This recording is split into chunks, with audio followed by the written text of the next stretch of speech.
I can There you go. I can tell you love it. Like, that's what I love about you. Like, you have great passion like myself and you love it. So I think that's really important. It started as a baby. My brother was my first basketball person I've ever seen. My mom played basketball too. So, Oh, wow. and as my cousin Janae, who plays for PC, and then my other cousin who coaches for PC. So it's in my blood. I just never played ever.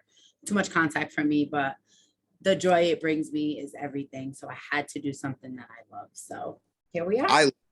I love Janae. Before we even get, I love Janae, and I told her in our layup line last year that she was the resurrection, the big reason for the resurrection at Providence, because yeah, she's a great player. Let's just we all know that. Let's just take that aside. Just the level of confidence she stepped on the floor with for her teammates and how she supported her team.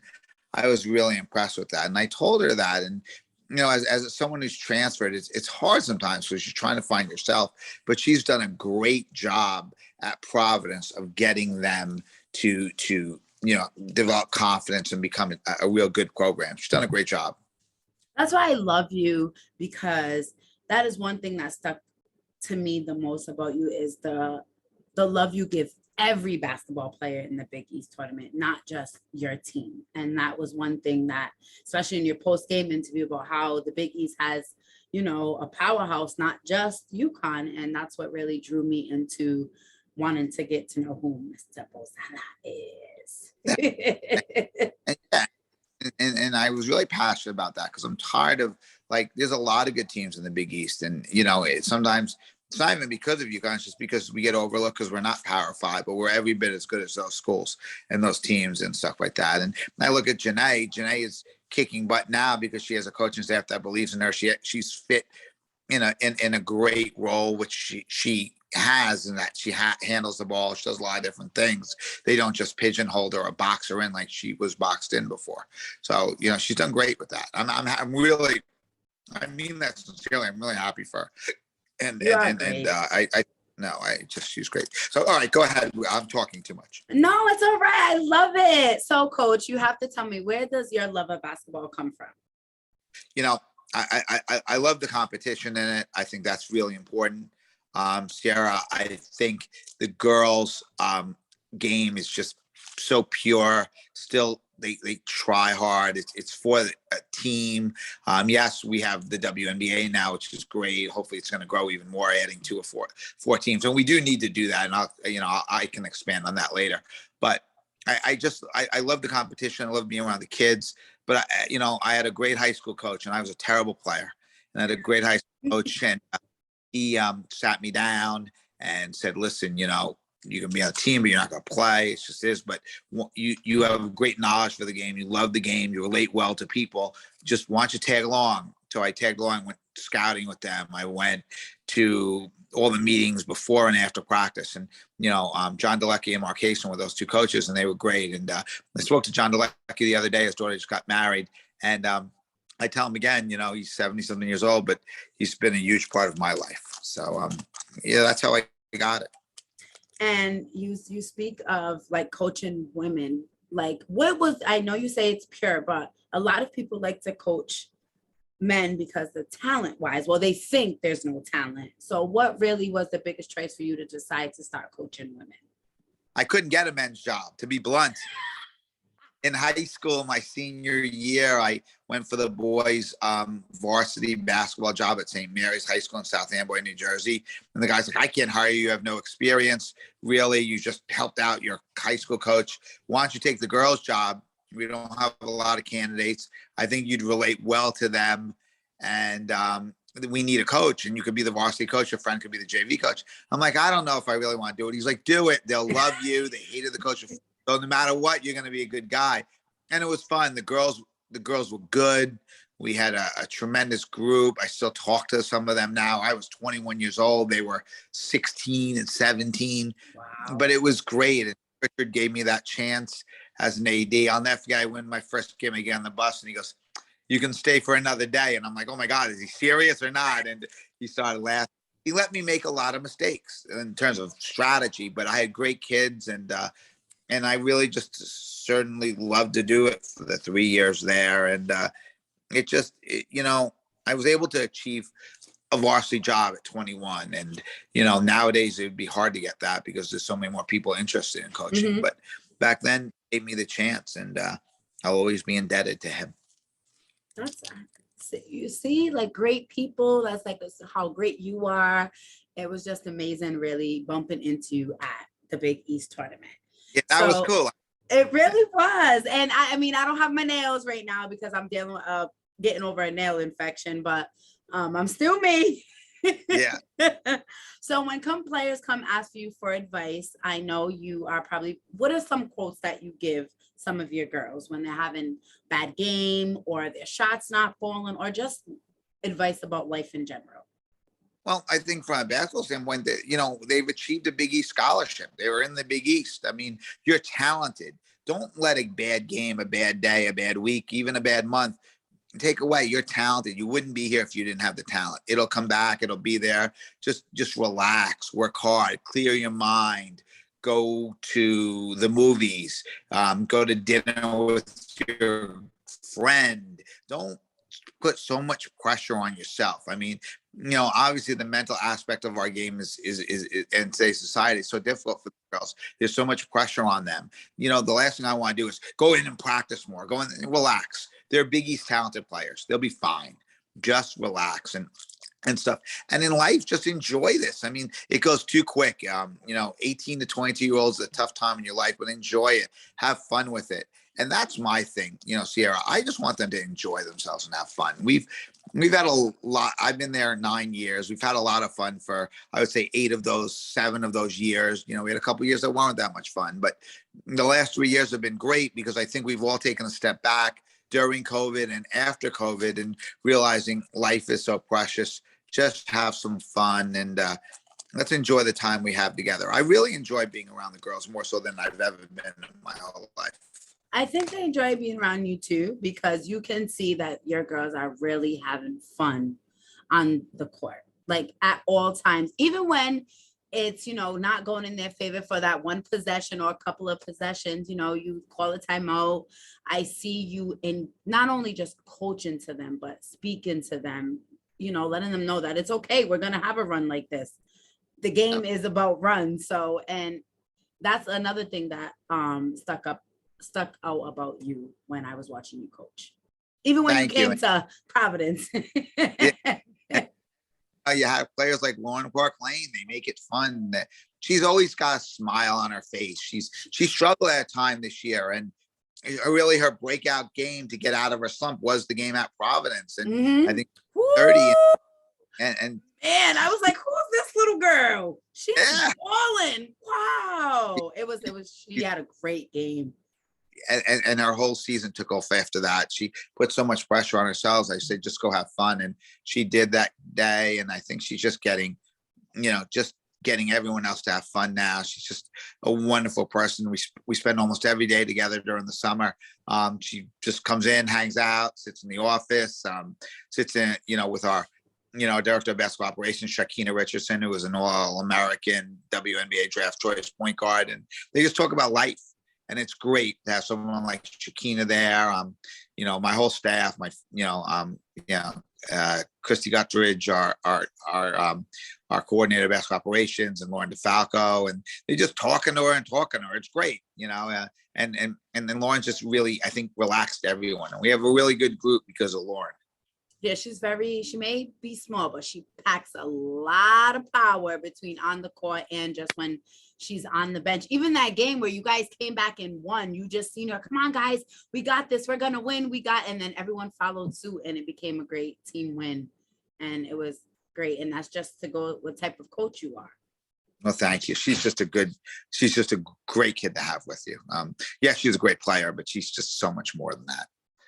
So we recently celebrated 50 years of Title IX, and you being a women's coach, can you speak to what Title IX means to you or how you teach your girls the importance of Title IX?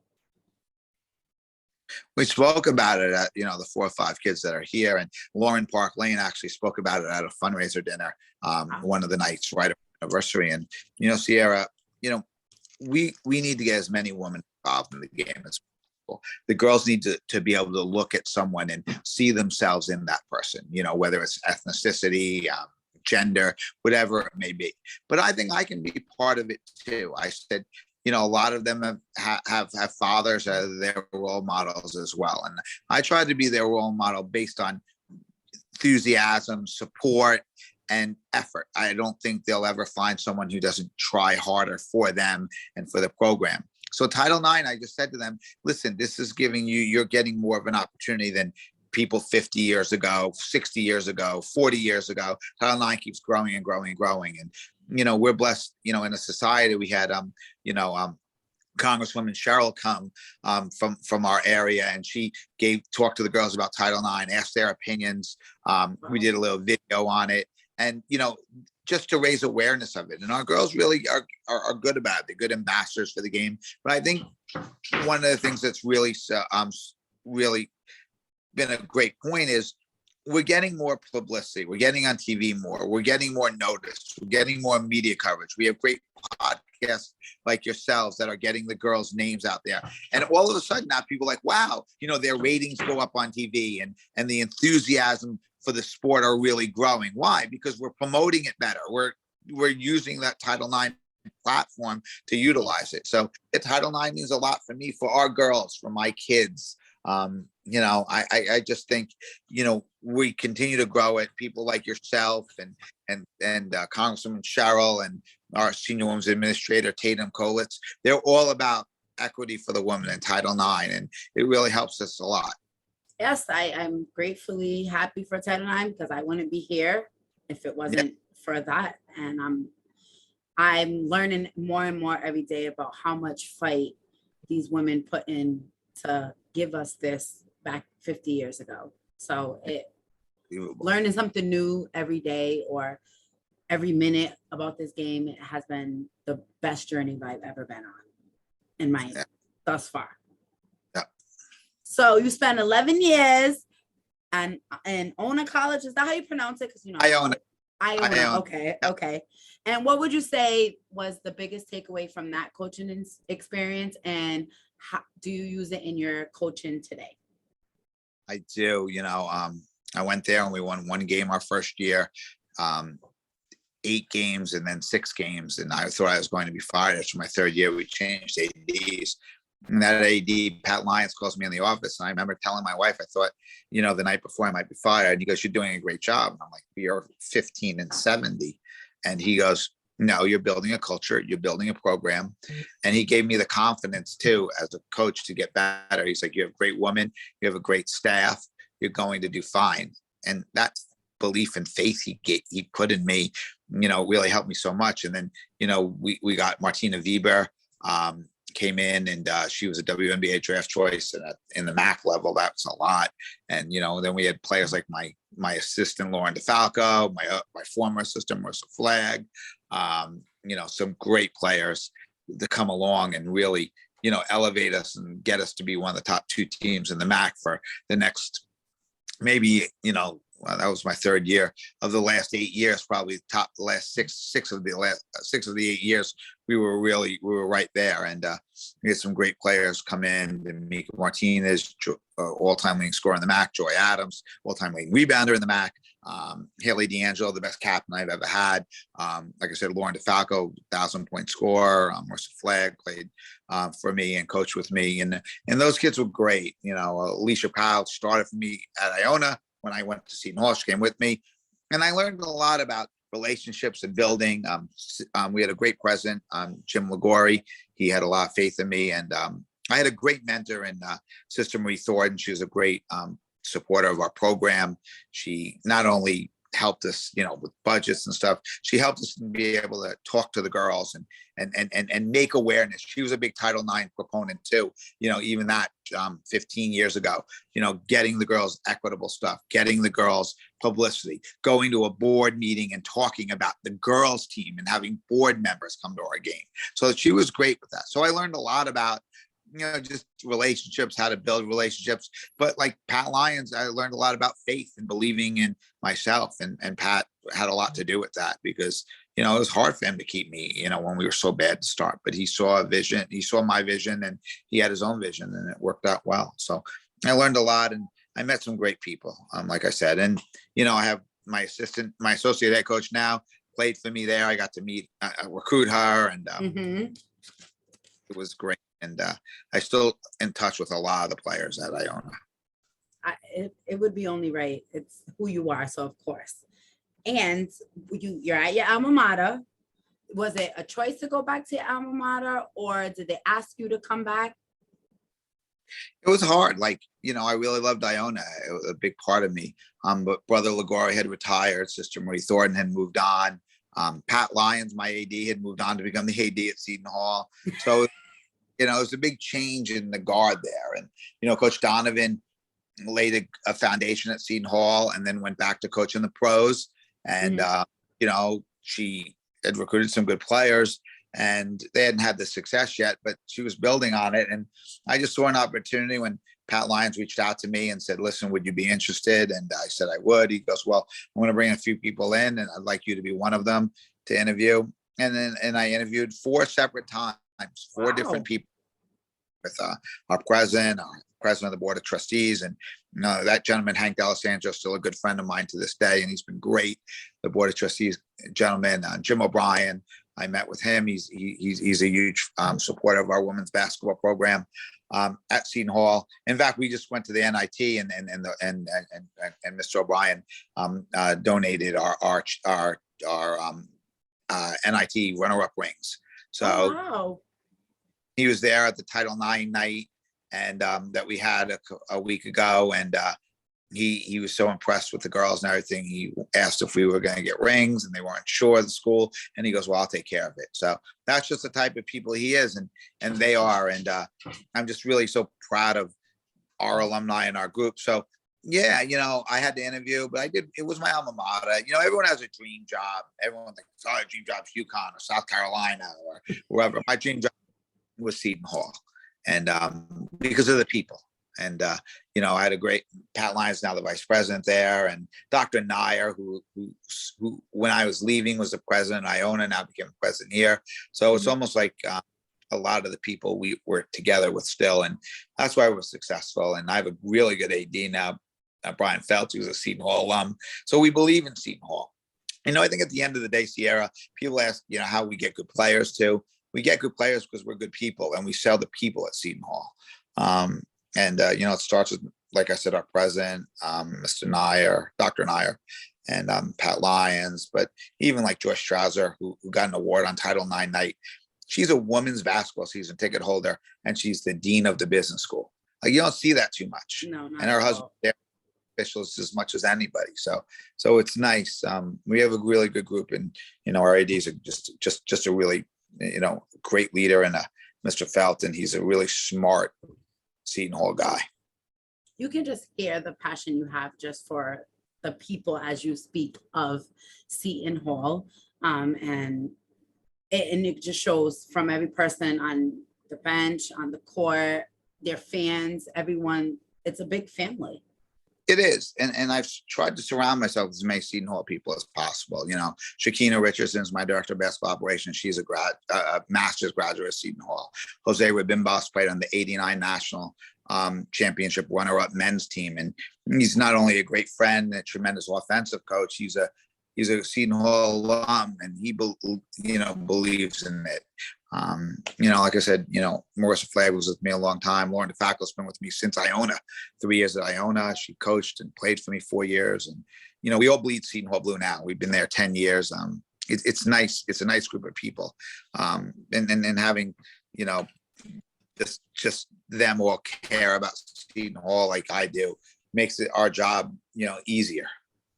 Speaking of easy, what has been the toughest part about coaching? From either when you first started to Iona or even to now? Well, I think the hardest part is, just the changing, and it's good, Sierra, but it's bad. The changing, and, we don't have the same, power is not the right word, but we don't have the same authority that we used to. And yes, I don't think it should be run like an iron fist like it was years ago, but I think it's almost sometimes gets too much on the other end. And, what you have to ask every second what the players think and want. And that's really not good too, because at 18 to 22, as we both remember, you obviously a lot shorter than me, we didn't know all the answers. So sometimes I have to make the things. And what I love about our players is our players respect that. They love the idea that we sit down and we have conversations. I call it a marriage, but ultimately at the end of the day, I have to make the final decision. Mm-hmm. And to the girl, they respect that. And they understand the line that we have right now, where we are a team, we are together, we are going to try and make mutual decisions. But at the end of the day, Coach Bozzella has to make a decision based on 30 people in his program. And the girls have been great about it. My staff has been great. But it's been the hardest thing to balance, because years ago, right or wrong, I didn't even ask their opinion. I just did it. You know what I mean? Mm-hmm. Now, which is more better now, you do want their opinion. With that being said, it can't always be there. Right. Okay. And you have to have a group that understands there's a balance. And this group does understand that balance, led by Lauren Park Lane. Sydney Cooks has been amazing, helping the younger kids understand that. And we have a great balance. I believe in that. And yes, that doesn't mean they don't get mad at me. Of course they right. But they know I love them and I care for them. Staff does. So we've become it's become a partnership, a marriage. And in marriage, you still fight every now and then, but you always love each other. And I'm blessed with that group. So I think that's been the hardest adjustment. I think the other thing is there's a lot of pressure on the girls. Not that there wasn't years ago, but everything's media, social driven. The mental aspect is really hard for the girls. And I try and, understand that and be there for them. And sometimes I can't be, and I get frustrated by that too. Well, look at that. See, ways you can't be there for your girls obsess you. And that's why you are one of my greatest coaches that I love to watch coach. And you're welcome. You're part of the Big East Conference. You spoke a lot about some changes in the Big East tournament. What is one of the changes you would like to actually see going forward into this upcoming season in that conference? Well, I just think, we're all trying to raise our game. Obviously, UConn's the best of the best. People are like, oh, yeah, they struggled last year. They lost in the national championship game. So, everyone's idea of struggle is a little different. They still went to the national championship final. I was at that game against NC State, and boy, that was a great game. That was an amazing game. Yeah. I just think we're all trying to get better. I would like to we have a little more of a balanced schedule. We used to play Friday nights and Sundays. Now we're going to play all over the place, which is better, because what was happening, Sierra, we were playing Friday nights, traveling, and playing another game on Sunday afternoon. That wasn't fair to the girls from a health standpoint. You do it once, that's one thing. When you did it every week for 8 or 9 straight weeks, that was awful. And, we finally got that changed. The Big East understood what we were saying as coaches. We all formed together a group, and it was much better. And I'm looking forward to that, being able to give the girls multiple days of rest in between a game, and you'll see better play, and you'll see even more teams being successful and getting into the NCAA tournament. And I think our teams that are struggling at the bottom have gotten a lot better. So I think you're going to see that, and it's going to be a big change. So I think the difference in having more days in between league games is going to make a huge difference right now. And when you or any of your players come to you and speak to about, I want to be in the WNBA, what is some advice that you give them as far as the reality of what we face within the WNBA? Just it's really spots. And that's my thing. Like, my idea is a little off the wall, but yes, we need to expand. And I think we will in the next few years. But we also need to understand it's name recognition. And Diana Taurasi, one of the greatest players to ever play basketball, Candace Parker, Sue Bird. A lot of these girls don't know who they are. And I know you're like, how can that be? Sue Bird is 50 years old. Mm-hmm. My wife's 20 years old. It's 20 years difference. Sue Bird was playing almost in the WNBA before this kid was born. We need to be able to have more people making the teams that are coming out of college so these girls can relate to those kids. So I've always said, since we can't expand yet, we need to make sure that we have one new player on each team. Everyone must have, if your roster is 11, everyone has to have 13. You have to have a first or second year player, and you have to have a first year player. And that will help grow the game because of name recognition, understanding. I mean, you know, how many draft choices in the first round are getting cut? Like, that should not be. But we just don't have enough spots because it's just too difficult right now. Sorry, puppy. But you know, with that being said, we tell the girls, don't ever let your dream extinguish. Follow your dream. We're going to believe in it. We're going to help you. We're going to support you. You know, we're blessed that we have a lot of WNBA coaches come to our practices, not our games per se. They do, but more our practices, because they can watch our games on TV. They come. I have them talk to our girls about life and about, you know, what to expect. And there's a spot for you if you carve a niche and carve an attitude and understand you're not going to be the best player coming in. So you're going to have to do the other little things to do it. So we talk, I want them to have that dream and belief. I really do. There's nothing wrong. But I do think the WNBA, we need to find a way to keep the younger players more. We have, like, you know, I understand finance, but most teams are allowed 12 players, and most are only keeping 10 or 11. And that's a problem. But with salary cap, and now you don't have as many spots, and that's a problem. Very. I would love to see an expansion or a way to keep talent in, because the first round draft picks being cut and the talent that they have, or the amount of work they did just to even change, or, you know, to get to that spot. Like, you know, coming from where, you know, they have a spot where they're not playing so good, but they put all this work in, do all this, get drafted, then you get cut the next day. Yeah, awful. I don't know how I would be able to handle that as far as mentally. Right. And then myself. Exactly, mentally. And then they lose the whole, oh, well, I don't want to watch the WNBA. Why? Because I don't recognize who half the players are. And that's not good. You need these younger kids to do it. And I understand I don't want to take away a roster spot from someone who's really good and deserving, but let's add an extra spot or two, call that taxi squad.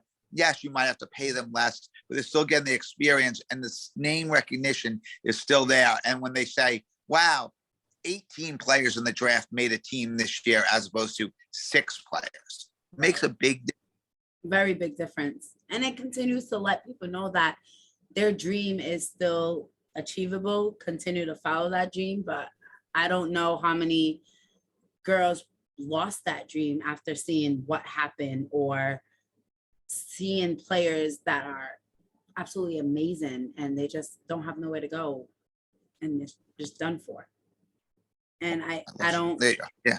And I don't know. And for me, it sucks as a fan, because when you see these girls in college and they're just balling, they're giving you everything you want, especially with, you know, Lauren, she's so small, but her game is very big. Yes. So when you see that in college and then you come the draft night, it's like, whoa, that's not who I just seen. Like, where's that fire? I want to see that spiciness this upcoming WNBA season. And it, as a fan, it's like, yeah, and you hit the nail on the head, and that's my whole thing. Like, we need to have player recognition and people recognition.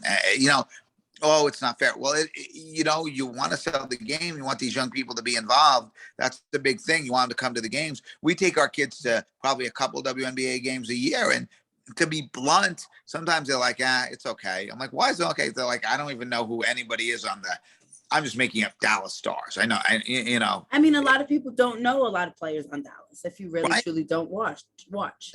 Right, and then because there's no young people on that and stuff. And for your squad this year, what is the one goal that you want to achieve as a team? Wants to stay healthy, but I wants to have fun. I think we've put a lot of pressure on ourselves last year, and that's why we started off 8-10. Everyone's like, "You're an NCAA team. You're this. You picked third," and the pressure was really great. So this year, I don't want to have pressure. I just want the girls to have a lot of fun, and we're going to be good. We have a lot of talent. We do. Can't wait to see this recruiting you did. We have one of the best point guards in the country in Lauren, one of the best, big kids in the country in Sydney Cook. Mm-hmm. We have some other really talented players, like, Maya Bembry and, just kids that are good. And we have a tremendous amount of transfers that are going to be really great for us as well. So I'm excited. We purposely only have 13 kids on the team because we thought we had a lot of talent. We didn't want to put people on the team that to not play. We save a scholarship for a mid-year transfer. But we're really excited about this group, Sierra. Like, this is a group that's worked hard. Right. We have great size at all our positions, so we're excited. We're gonna be very good. I just want them to have fun and not be like, "Oh my gosh, we lose a game," and they're like, "No, just relax. It'll be okay." I would love to come to a game at Seton Hall this year. So soon. On the court, so I'll give you courtside seats. Yes, I would love to. I would love to see you in action right there next to you. I would love that. I'm gonna record the whole thing, get my own little halftime show going, and everything. Yes. Well, that's an invite. It's a deal. Thank you, and thank you, Coach Tony, for giving me your time and coming on Sports Talk with C and chopping it up with me. Can't wait to see all your other ones, and thank you for having me on. Thank you.